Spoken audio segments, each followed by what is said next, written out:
Vale, pues muchas gracias.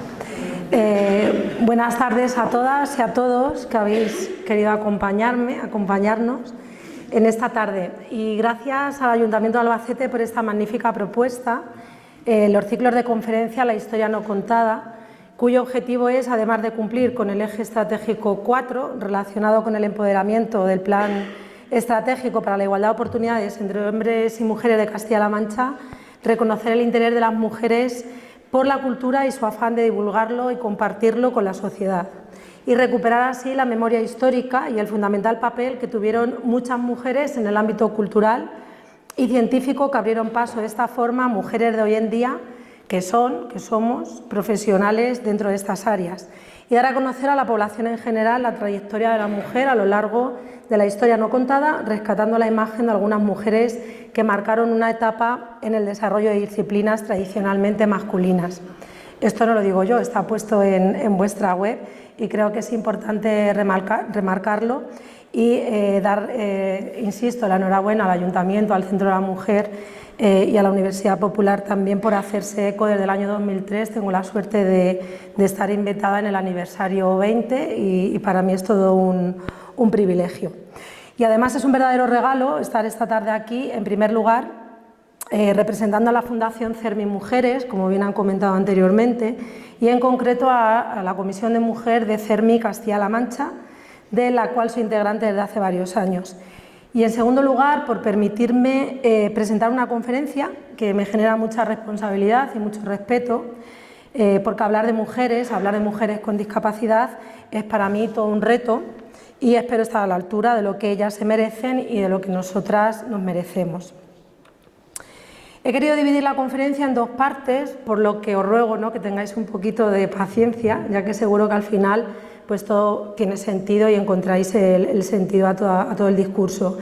En primer lugar, voy a destacar algunos datos significativos en relación con la discapacidad, para lo que haremos un recorrido por los distintos modelos teóricos y explicativos de la discapacidad, y algunos datos que creo que son relevantes para enmarcar estadísticamente la situación real de las mujeres con discapacidad.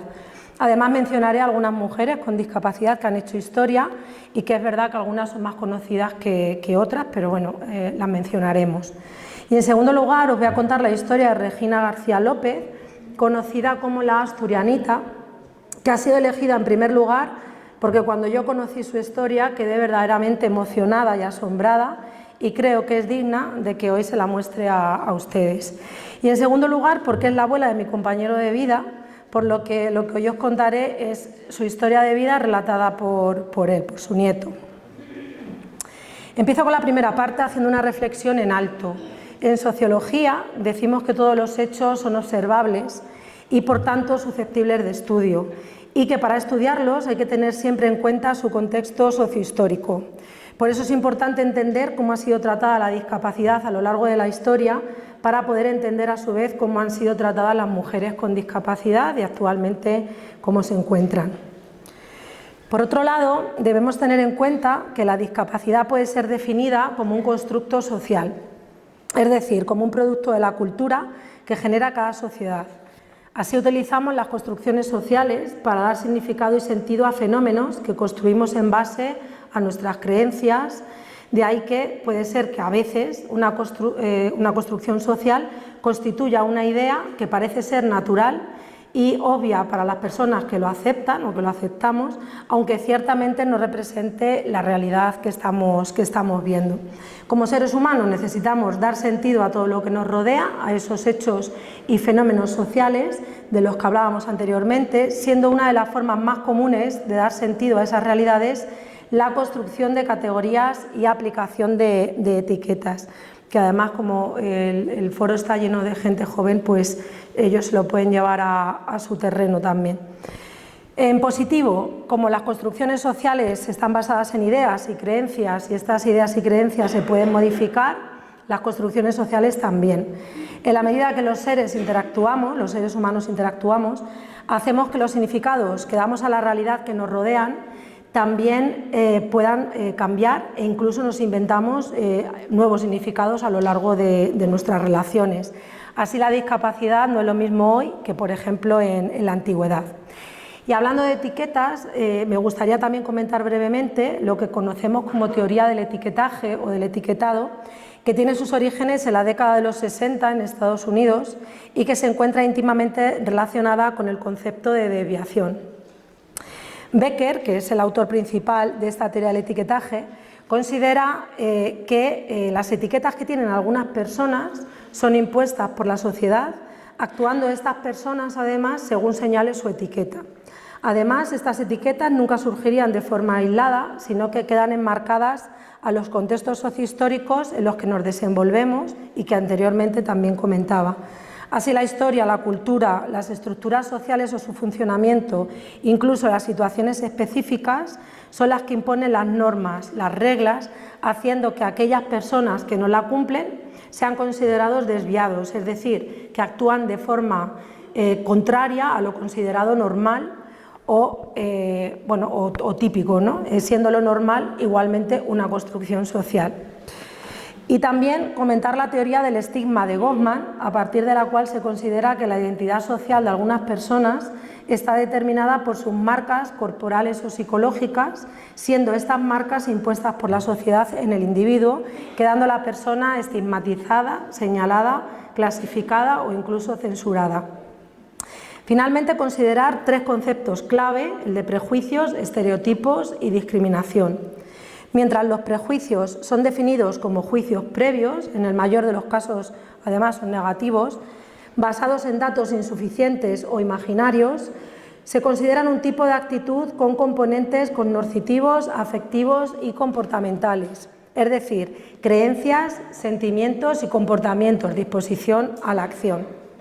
Por otro lado, los estereotipos, que son definidos como generalizaciones que se comparten socialmente sobre un grupo social, bien los jóvenes, bien las personas mayores, o en este caso las personas con discapacidad. Es decir, son etiquetas sobre colectivos que generalizan exageradamente, de forma prejuiciada, haciendo referencia a un único aspecto de la realidad, ya sean imágenes mentales compartidas y además muy simplificadas de un grupo humano.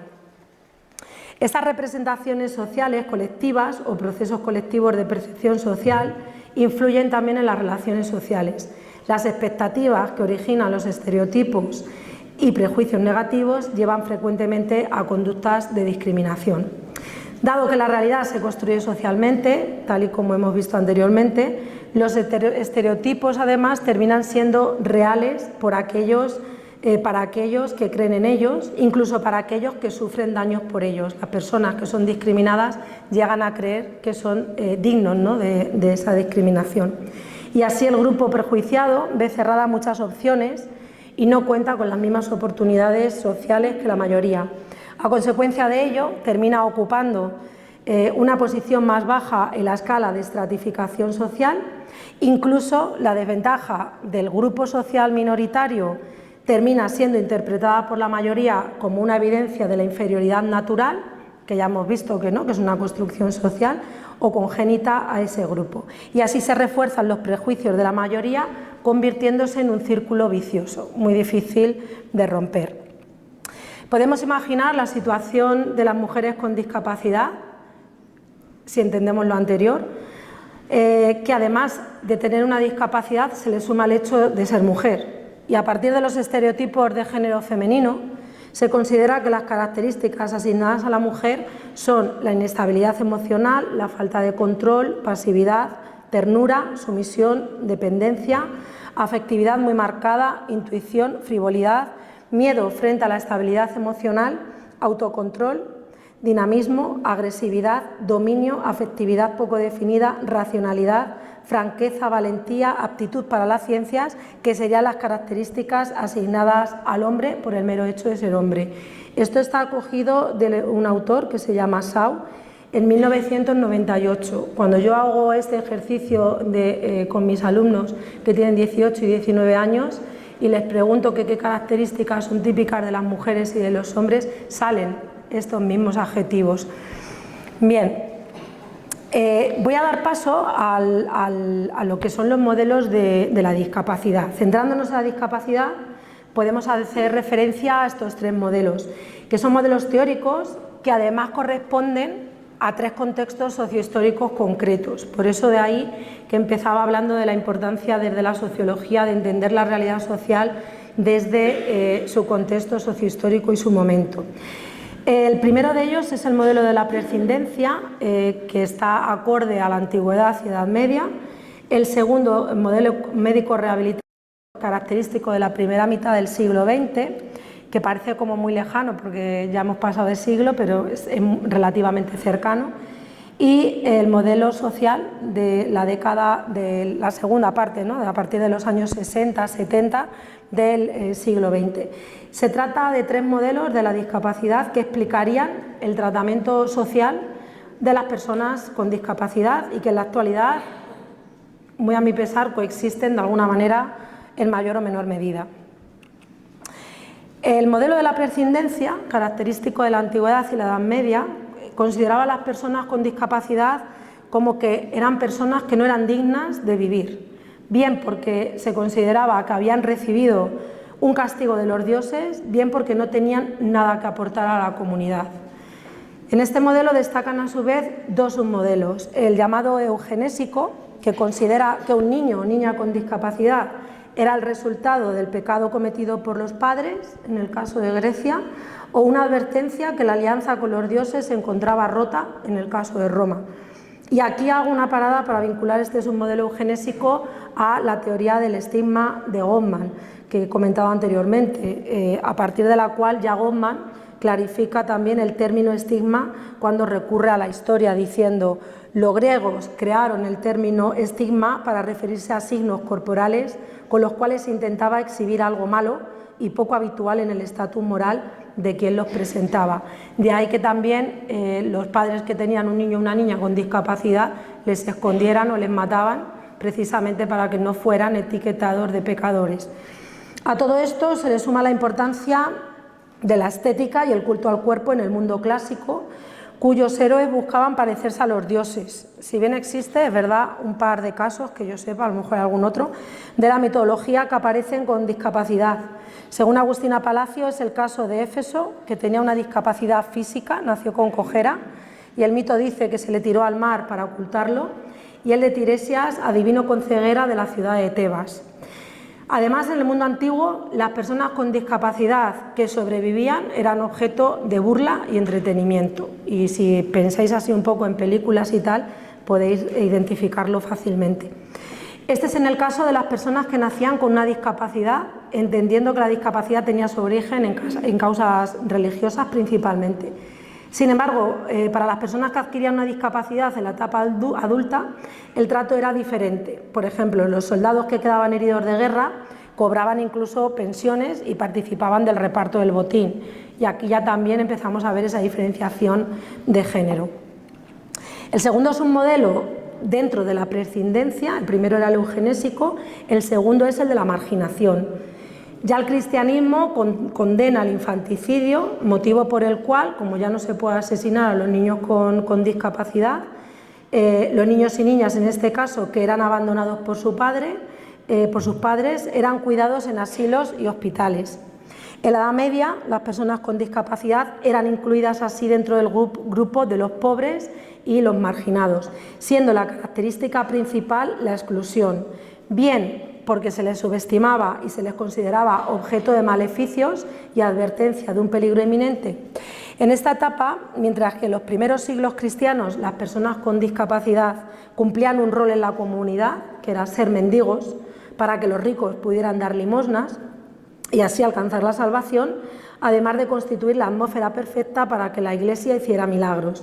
Ya hacia la Baja Edad Media, consecuencia de la peste negra, se asocia a las personas con discapacidad con pobreza y contagio, convirtiendo la marginación que viven en una verdadera exclusión. Y este trocito de aquí va a encajar mucho con la segunda parte de la conferencia. El segundo modelo es el modelo médico rehabilitador propio de la primera mitad del siglo XX, que surge a partir de la Primera Guerra Mundial, es decir, los soldados que quedaban mutilados, más el auge de las leyes laborales, modifican la forma de entender la discapacidad.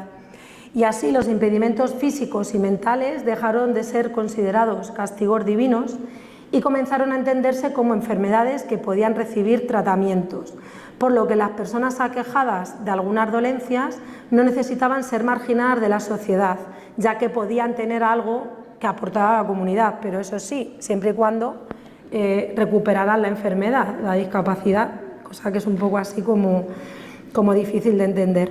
Comienza entonces una actitud paternalista y caritativa y un enfoque de la discapacidad hacia las deficiencias. Y finalmente un tercer modelo, el modelo social de la discapacidad, que emerge durante la segunda mitad del siglo XX. En los años 70 se pasa a hablar de asistencia a hablar de derechos, pero fijaros, este avance en derechos viene de la mano de la Declaración de los Derechos del Retrasado Mental en 1971 y de la Declaración de los Derechos de los Impedidos en 1975. Como podéis observar, el lenguaje era bastante descalificador.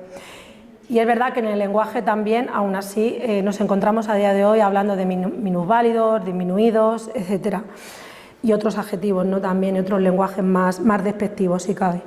Como podéis observar, el lenguaje era bastante descalificador, como decía, y el modelo de la discapacidad lo que hace es que traslada el foco de lo individual a lo social.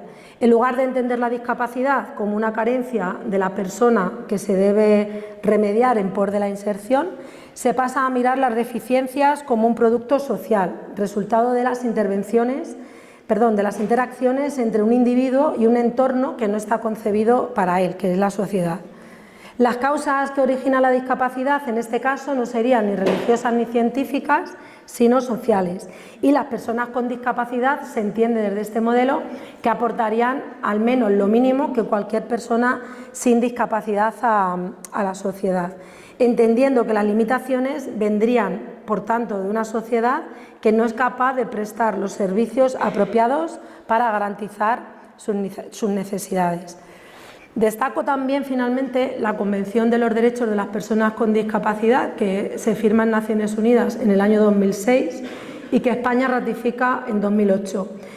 Se asume así los enfoques o el enfoque de derechos que sitúa al individuo en el centro de todas las decisiones que le afecten y ubica el centro del problema fuera de la persona, en la sociedad. Se reconoce así que las personas con discapacidad son sujetos de derechos, con derechos, y que el Estado y otras entidades tienen responsabilidades para garantizar su ciudadanía plena. En España, por ejemplo, es verdad que tenemos la Estrategia Española sobre Discapacidad 2022-2030 para el acceso, goce y disfrute de los derechos humanos de las personas con discapacidad. Sin embargo, este modelo social, que a mí tanto me gusta y creo en él, parece quedarse en lo teórico, ya que para que esto fuera así, la sociedad debería estar preparada para la inclusión social de las personas con discapacidad y los datos que manejamos no dicen lo mismo. La situación se pone todavía peor para el caso de las mujeres con discapacidad. Yo insisto mucho cuando hablo de la convención es que España la ratifica en el 2008 y vamos muy atrasados y esto es algo que se firma prácticamente de forma voluntaria, ¿no? Entonces, bueno, esto hay que hacer aquí siempre un inciso. Como os decía antes, es importante tener unos datos, ¿no?, estadísticos para ubicar la situación real y entender por qué decimos que están consideradas, ¿no?, en una situación de desigualdad social o en una situación de vulnerabilidad. Según la información de la encuesta de discapacidad, autonomía personal y situaciones de dependencia 2020, elaborada por el Instituto Nacional de Estadística, de los 4,38 millones de personas que declaran tener alguna discapacidad, el 58,6% son mujeres. Aquí también decir que en una misma encuesta se mide la discapacidad y la dependencia, por lo tanto también se consideran a muchas personas mayores que tienen una discapacidad sobrevenida en algún momento, ¿no? Las mujeres presentan una tasa de discapacidad por 1000 habitantes de 112,1, significativamente más alta que la de los hombres, que es del 81,2. Las mujeres con discapacidad son discriminadas también en el ámbito familiar y en el educativo, con niveles de analfabetismo muy elevados.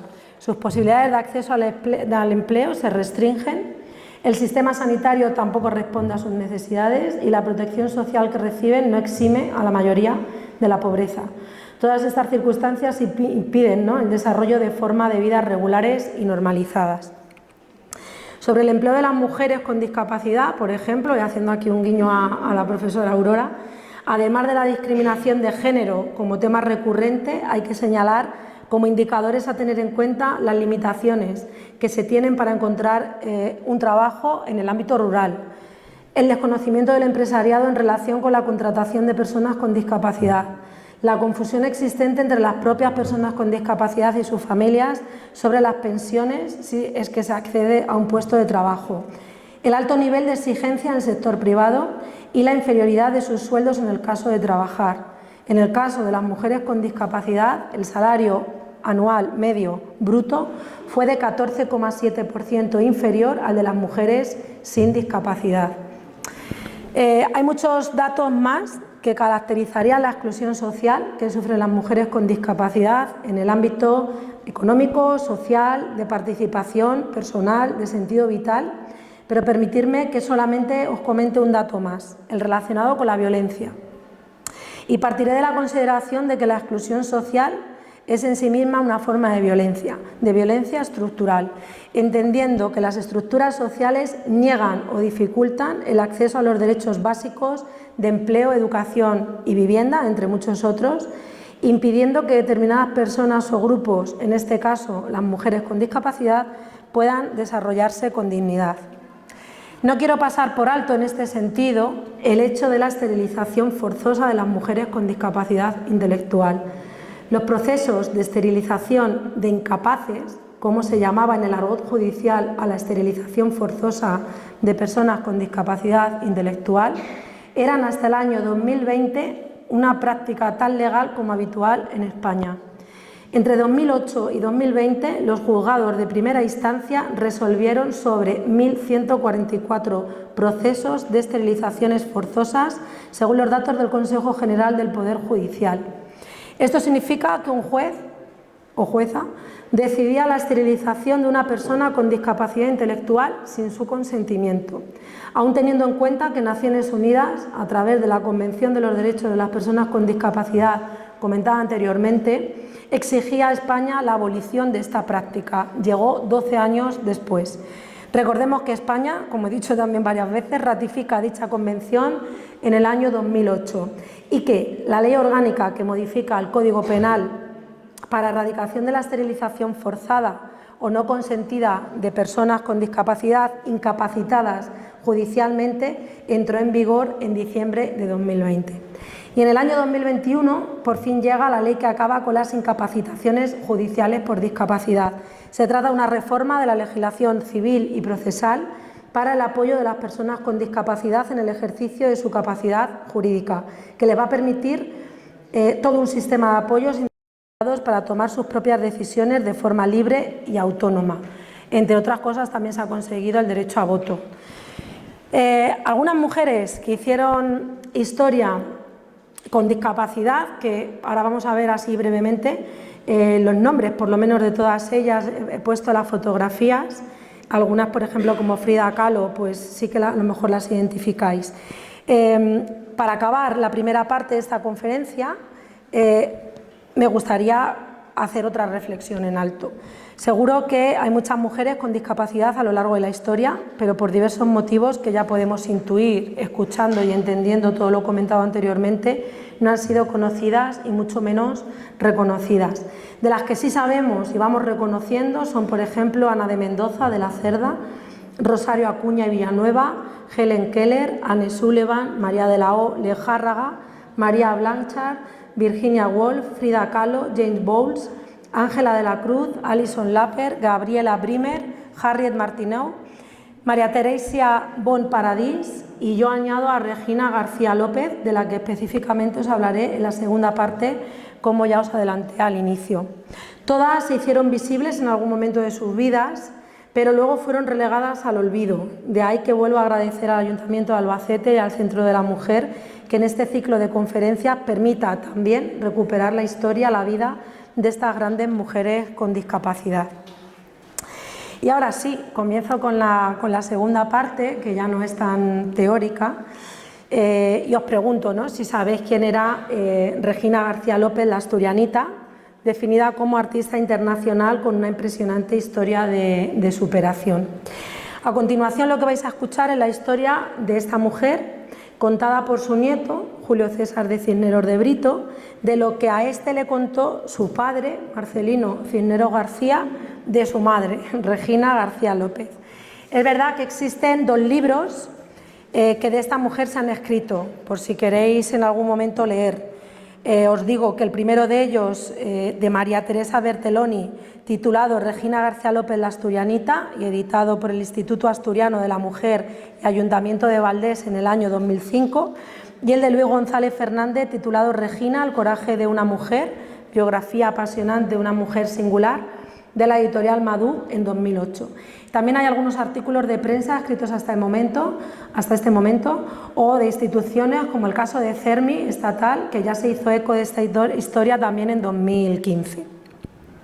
Voy a ir pasando fotografías y mientras os voy relatando la historia.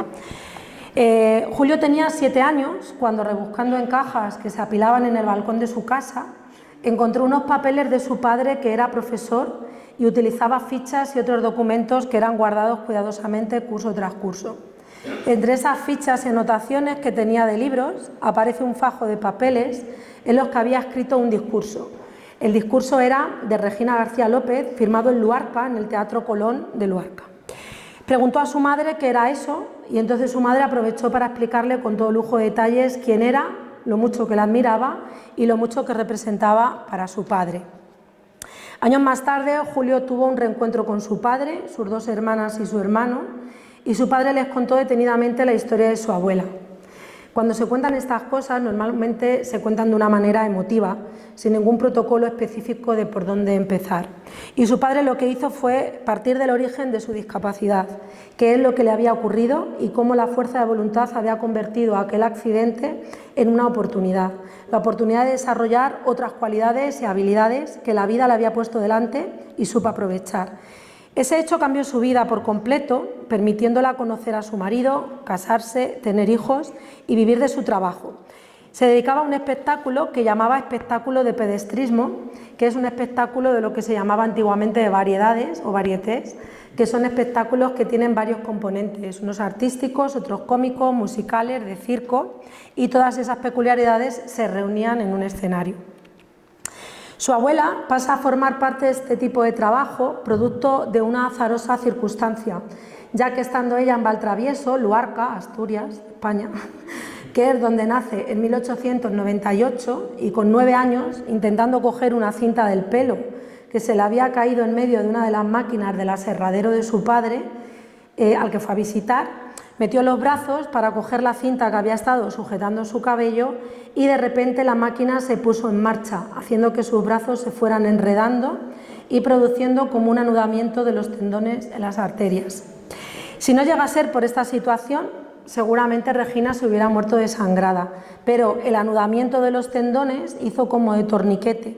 Así pues, fue que el enredo de los brazos en la cinta mecánica se produjera el accidente y fue como arrancarle los brazos, ¿no? Como si la bola del hueso saliera desencajada de su torso. Esa situación además llevó a que la máquina se estropeara y que el padre tuviera que marchar a trabajar a Argentina para conseguir pagar las deudas que conllevó el accidente y que repercutió en el negocio familiar del aserradero. De pequeña, como se había quedado sin brazos, fue ayudada por su madre a vestirse, a lavarse, a comer, ya que no podía hacerlo ella sola, necesitando ayuda para hacer cualquier mínima cosa y sintiéndose desde entonces una carga para la familia. Su situación y el sentimiento de carga marchita el carácter, obviamente, haciéndola desagradable, mostrándose siempre enfadada y sintiéndose dependiente y triste.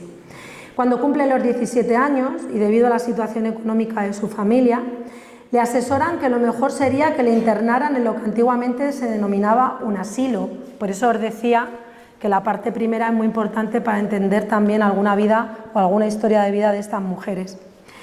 El asilo era un espacio donde estaban los minusválidos, que así se llamaba en esa época a las personas con discapacidad, los locos, personas con problemas de salud mental, que ahora decimos, los viejos, personas mayores, que ahora llamamos, y se abandonaba a gente que no se podía mantener por sí misma.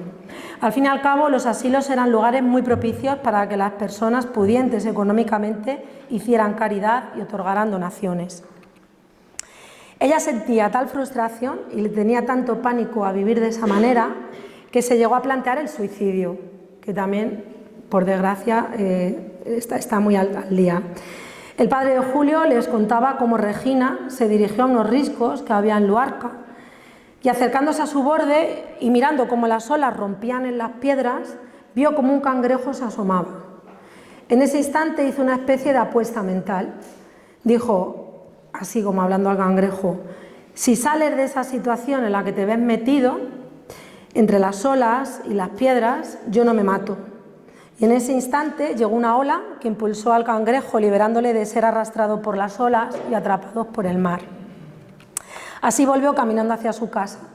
Y entrando en el pueblo de Luarca, se encontró por casualidad a un titiritero, que era muy frecuente, ¿no?, que este tipo de personas estuviera presentando su espectáculo en las plazas de los pueblos.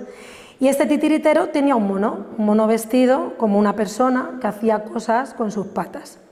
El mono estaba siendo capaz de coger las cosas con sus patas. Este mono despertó en ella la idea de que si cultivaba el manejo de sus pies, quizá podría llegar a coger cosas, a asearse, a vestirse y muchas otras acciones de las que ahora era dependiente. Es entonces cuando la padrina a una familia benefactora, matriculándola en una escuela típica de niñas ricas, donde las enseñaban protocolo, como comer, a tocar el piano, montar a caballo, entre otros aprendizajes. Y es así como ella va adquiriendo todas esas habilidades que en este tipo de escuelas se aprendía y que ella lo aprendía con sus pies. Al poco tiempo llegó a Gijón doña María Isabel Francisca de Borbón y la familia del benefactor de Regina, que formaba parte de los invitados a una cena oficial con la infanta, quiso que la infanta viera a esa joven mujer capaz de hacer cosas increíbles y únicas en esa época. La infanta le pidió que participara en la fiesta de beneficencia, cosa que Regina aceptó alegremente. Termina sus estudios y es entonces cuando se plantea dedicar a los espectáculos y a las variedades que comentaba al principio. Su éxito fue rápido y además se fue extendiendo desde los pueblos a las provincias y en general por toda España. En ese periodo de tiempo, en Extremadura, haciendo un espectáculo en Badajoz, y al que habían asistido algunos soldados regulares que venían de África, Regina les comentó: voy a demostraros que se puede escribir con los pies. ¿Qué queréis que escriba? Fue entonces cuando se levantó un soldado diciendo: Luarca, escribe Luarca. Entonces ella escribe el nombre de Luarca y más adelante este soldado la fue a visitar allí y empezaron a tener contacto y posteriormente se convirtieron en marido y mujer. Se llamaba Juan Cisneros, que siendo su esposo, además se convirtió también en su representante en los espectáculos. Los espectáculos ya no solo se realizaban en España, sino que también los hacía en Europa, Latinoamérica y Estados Unidos. A lo largo y ancho de sus viajes, con su espectáculo, aprendió 5 idiomas. En cada uno de sus espectáculos, su mayor alegato era demostrar, por encima de sus habilidades, la importancia de la voluntad cuando las situaciones son adversas. Por lo que su espectáculo se convirtió en un mensaje muy importante y muy reconfortante para el público en un momento en el que Estados Unidos estaba inmerso en una crisis económica, la del 29, tremenda crisis que había generado un desánimo brutal en la población. Además, había tenido contacto con movimientos feministas y había conocido a la mujer del presidente Franklin Roosevelt, a Eleanor Roosevelt, que también era feminista e impulsora de la Declaración Universal de los Derechos Humanos. Se conocen, mantienen cierto contacto que propicia su invitación a la Casa Blanca para que pudiera conocer al presidente. Y comenta Julio que su padre comentaba que debía haber una cinta de vídeo de las de entonces, como lo que era el nodo, que parece pudiera estar guardada en la Biblioteca Nacional del Congreso Americano y que el padre de Julio aseveraba haber visto y en el que aparece Regina con el presidente. Este hecho hace que aumente sus contactos con expertos de muchos países y de diferentes temáticas y por ello se viera aumentando a la vez su conocimiento de muy variados temas. Entre sus contactos se encontraban los representantes nacionales que había en la Sociedad de Naciones, que es la estructura anterior a lo que luego se convirtió en las Naciones Unidas. La Sociedad de Naciones tenía su sede en Suiza y las personas que lideraron la formación de la Sociedad de Naciones tenían una unión muy estrecha con la masonería. La masonería clásica no permitía que las mujeres fueran miembros, pero evidentemente al ser una persona con el agarre y el carácter de Regina, llamaba la atención y establecía muy buenas relaciones con esas personas. Eso le dio la oportunidad de tener conocimiento de la historia y de la situación política y militar que se estaba dando en toda Europa y otras partes del mundo. Como Regina era una persona muy culta y además era como una esponja, absorbió toda esa información de primera mano. Después de todos aquellos periplos, que duraron varios años, consigue volver a su casa de Valtravieso, a la casa familiar que se llamaba Trieches. Regresa con dinero, pudiendo amortizar la deuda familiar producida por su accidente y garantizando que todos sus hermanos tuvieran que trabajar en beneficio propio, con la única condición de que ella no trabajaría y sus hijos tampoco, ya que estos iban a estudiar. Tuvo 3 hijos, María, Marcelino y Juan, que en el momento en el que ella fallece tenían 18, 14 y 12 años respectivamente. A partir de entonces, ella se dedica a los niños de Valtravieso, o sea, ella no iba a trabajar, obviamente, pero sí iba a hacer algo más. Y era dedicarse a los niños de Valtravieso, transmitiéndoles toda su inquietud por el conocimiento que ella siempre atesoró. Fruto de ese conocimiento, de su gran curiosidad por todo lo que la rodeaba y de observar cómo se producían las grandes injusticias sociales ya en su época y económicas con las familias y niños más necesitados, se fija en la asignación de becas para el alumnado en Asturias, considerando que tenían que dedicar su vida a conseguir fondos económicos para pagar becas a alumnos que, siendo inteligentes y teniendo posibilidad de aprovechar unos estudios, se veían limitados por el hecho de tener que trabajar en el campo. Es por ello por lo que se crea una especie de fundación llamada Selección, que entre otros objetivos tenía el de decidir la asignación de becas educativas con el dinero que recaudaba, dinero que venía tanto de su propio bolsillo como de las donaciones que recibía. Sin embargo, poco a poco empieza a vivir situaciones que la molestan bastante. Se encontraba con familias adineradas que, al pedir dinero para apoyar a su fundación, la respuesta era que dejara de pedir dinero, que dejara de molestar con esas cosas, recordándola su propia situación años atrás. Sin embargo, todas estas negativas injusticias a ella no la achicaban, todo lo contrario, la daban más fuerza y energía para seguir adelante.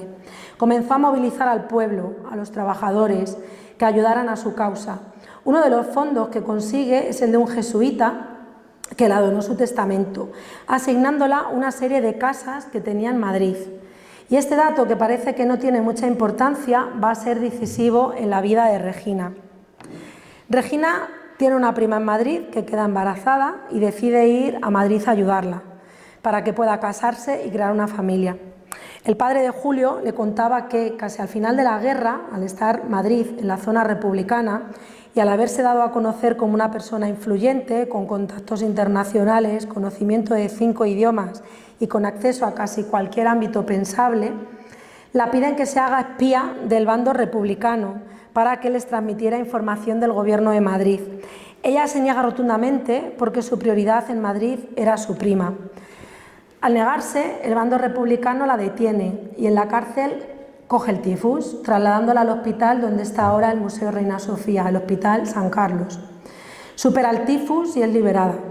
Las fuerzas nacionales de Franco liberan a todos los presos republicanos y también a Regina, que por cierto mantenía una mentalidad liberal, democrática y un pensamiento muy cerca de lo que era el pensamiento liberal español y por lo tanto muy lejano a Franco.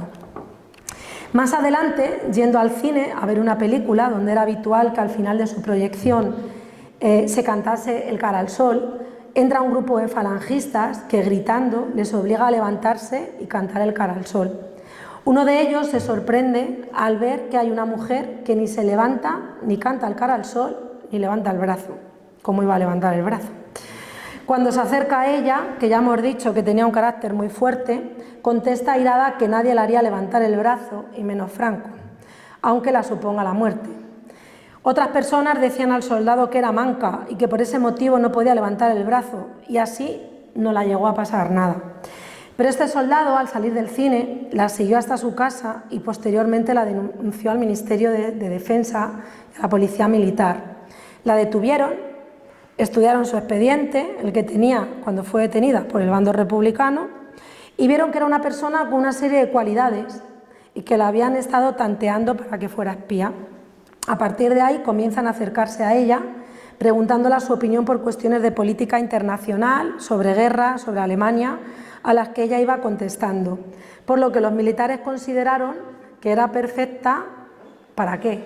Pues para ocupar un papel de espía, pero esta vez del otro bando. Y ella se vuelve a negar, y como se niega, la acusan de asociación ilícita, de formar una especie de secta medio comunista que pretendía pues exacerbar las relaciones de clase mediante becas y apoyo económico. Es decir, su fundación Selección fue considerada de peligrosa, atribuyéndola la pena de muerte por el Tribunal Militar. Curiosamente, según cuenta Marcelino, su hijo, los testigos que se presentaron para declarar en contra de Regina y su fundación eran conocidos del famoso jesuita que os decía, que la donó sus casas de Madrid, que llevados por la avaricia entendían que si ella moría, ellos podrían hacerse con dichas casas.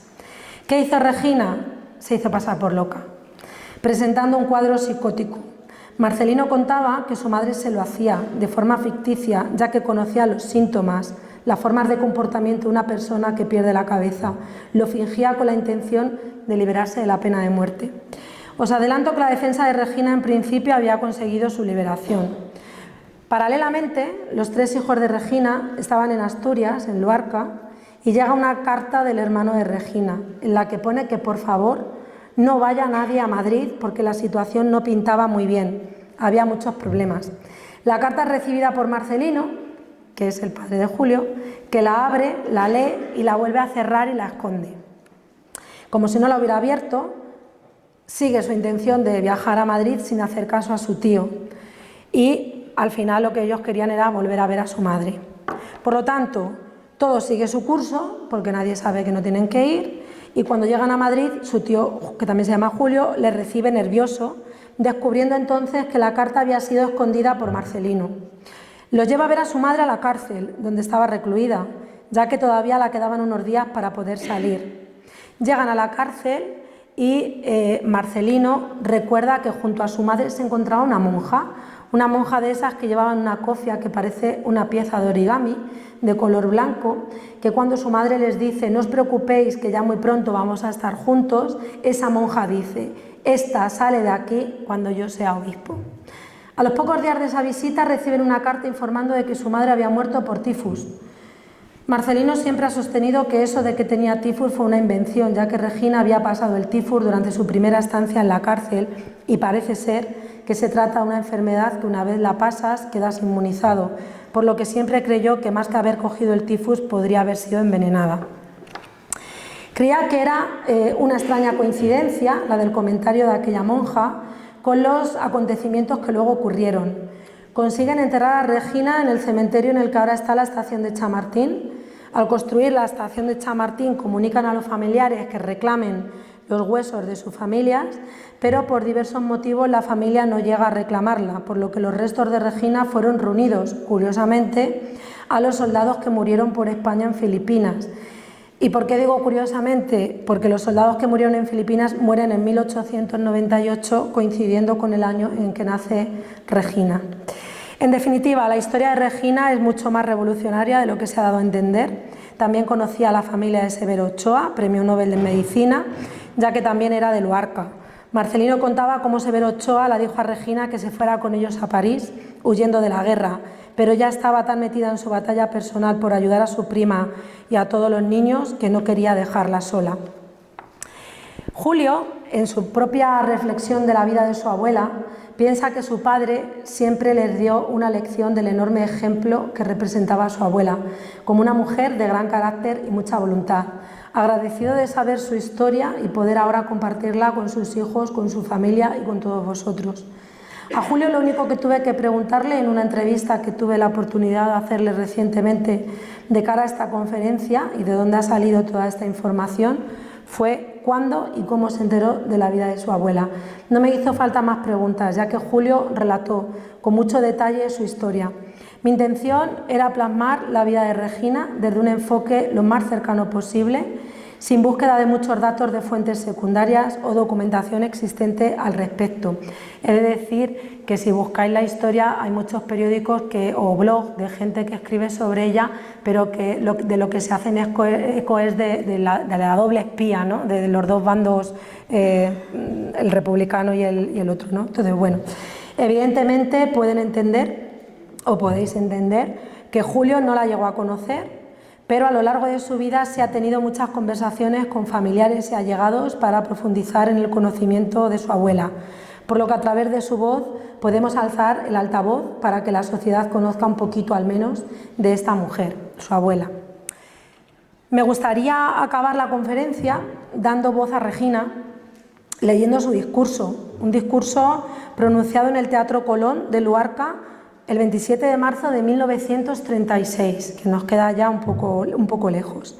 Y dice así, yo voy a leer textualmente lo que ella dice al público. Respetable público, antes de principiar con el programa de la Asturianita, daré a conocer el de Regina García, pues, aunque con ambos nombres se denomina la misma persona, ésta los utiliza con distintos fines. Para la multitud, la Asturianita solo es el acontecimiento artístico que congrega frente a los escenarios en donde actúa a un público curioso y sorprendido de la habilidad de sus pies. Aquí, entre sus conterráneos, que la vieron niña y adulta, solo resta conocer de ella el porqué de esta velada a beneficio de selección, flor ideal que brotó en el páramo de su vida, que no saben lo que significa quiere y podrás. Y aunque la mayoría de los espectadores solo veían en mí una hábil pedestrista, no faltaba nunca público selecto que viese a la mujer que, despreciando la compasión, corrió en pos de la justicia de un continente a otro, dando pruebas de lo que puede la voluntad, de lo que logra el carácter, de lo que es posible hacer cuando el espíritu templado y el concepto de la propia valía se sobreponen a las asechanzas del infortunio y a los zarpazos del dolor. Quizá me emociono y todo, porque cuando lo leo siempre me pasa. Así, convirtiendo el mundo en mi gran asilo, hice lo que me mandaron aquellos grandes señores que fui a él para vivir. Viví, sí, intensamente. Hice cuanto pude hacer los asilados de mi temple.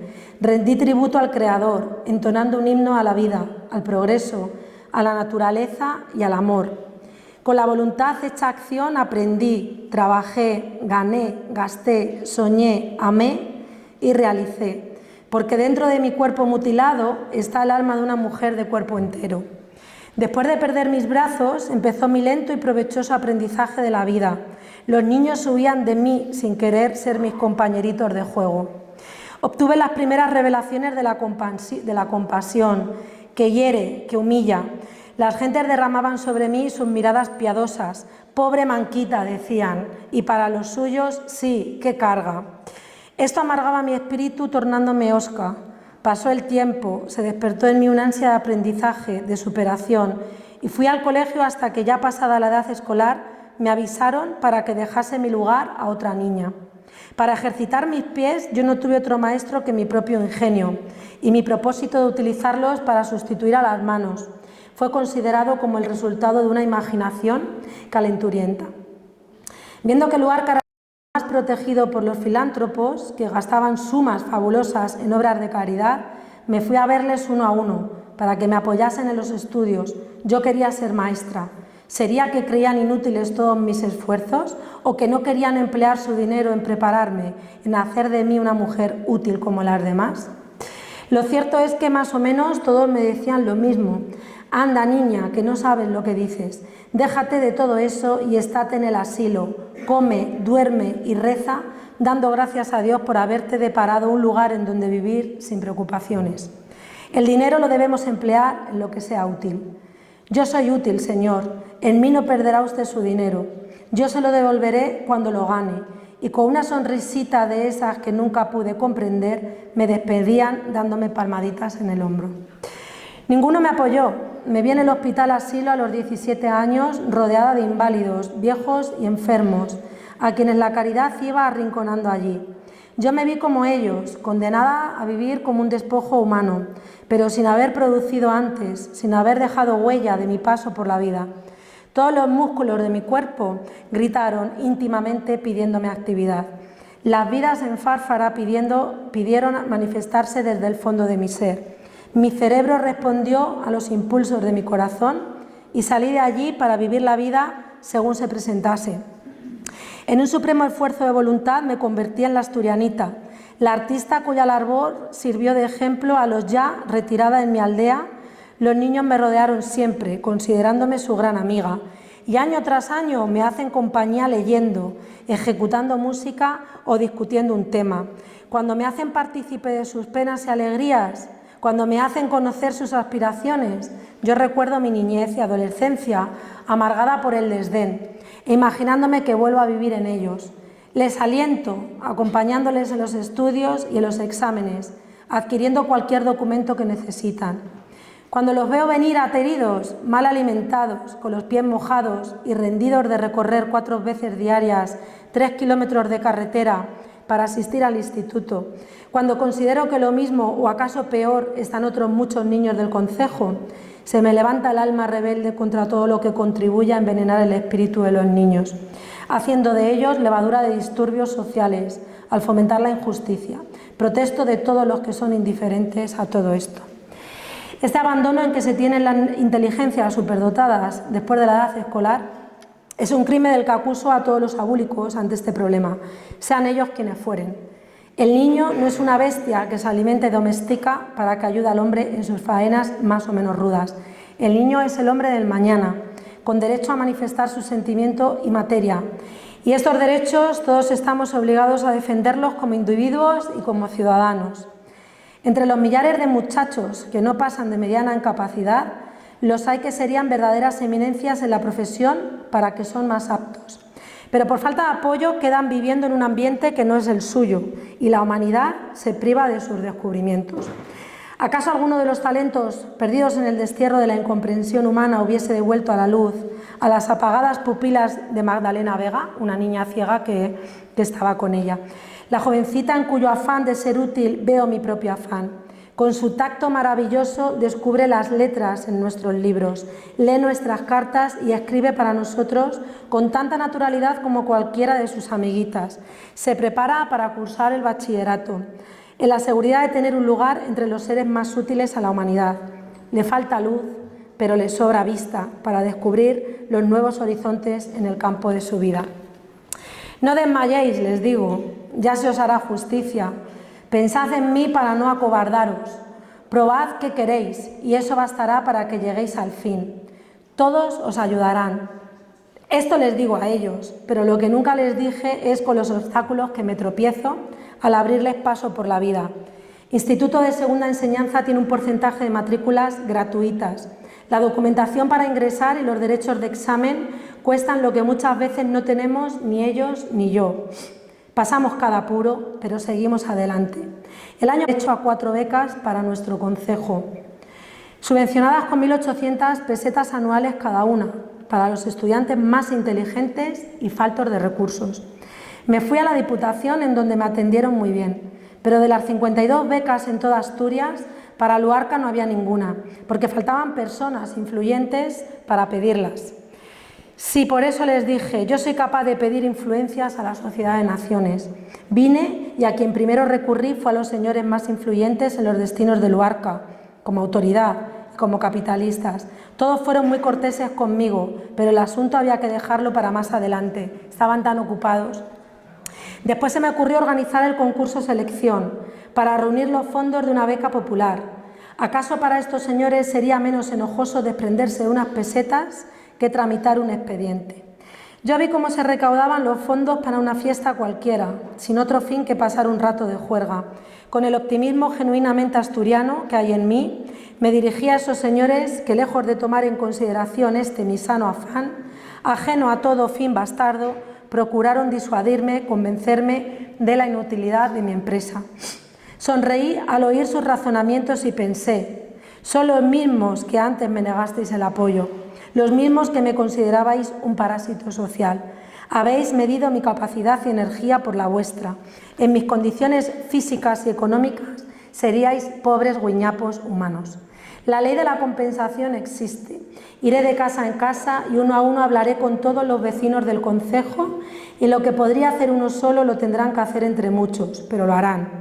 Habrá una lista de suscripción en cada fábrica, en cada taller, en cada sociedad, en cada pueblecito. Y por si esto no basta, la asturianita volverá a la escena con la doble misión de artista y ciudadana, defensora de los derechos del niño. Ahora ya no es la pobre adolescente sin brazos que pide apoyo para capacitarse, no. Ahora es el manantial inagotable de ternura para todas las víctimas de la ignorancia. Es el crisol en que se funden todas las aspiraciones de una raza. Es el ejército de soldados que defienden sus derechos. Es la niñez, la juventud, el pueblo entero que reclama justicia para los méritos de cada individuo. El concurso selección es algo que debemos tomar en cuenta. Es obra de mucha envergadura para dejarla pasar desapercibida. La recomiendo a padres, maestros y políticos, a los políticos cuyo ideal mane de una fuente sin lodo en el fondo. Y si esto no basta, la recomiendo a los niños, a los hombres de mañana, para que al ir a las urnas seleccionen a los gobernantes en los cuales el corazón y el cerebro no tengan ninguna barrera infranqueable. Así, paisanos queridos, no toméis a selección como obra de una mujer que trabaja con los pies, tomadla como una obra de una mujer sin brazos a quienes hombres de todos los países prestaron los suyos para dar un abrazo a la humanidad. He dicho. Si se dan cuenta, si os dais cuenta, por lo que precisamente lucha la asturianita era por acabar con esa violencia estructural con la que iniciamos el razonamiento en esta conferencia, a partir de la cual se consolida un espacio público exclusivo para el hombre, para los más pudientes económicamente y contra aquellas personas que se encuentran en situación de desigualdad social. Esto por lo que ella luchaba ha cambiado a lo largo de las últimas décadas, sin embargo todavía queda mucho camino por andar, por lo que no debemos dejar de luchar por nuestros derechos y tampoco perder nuestra voluntad y tesón por conseguirlos. Que la vida de Regina, la asturianita, nos sirva de modelo, ya que en un solo ser se podía encontrar su defensa por los derechos de las mujeres, de los niños y niñas y de las personas con discapacidad. Gracias.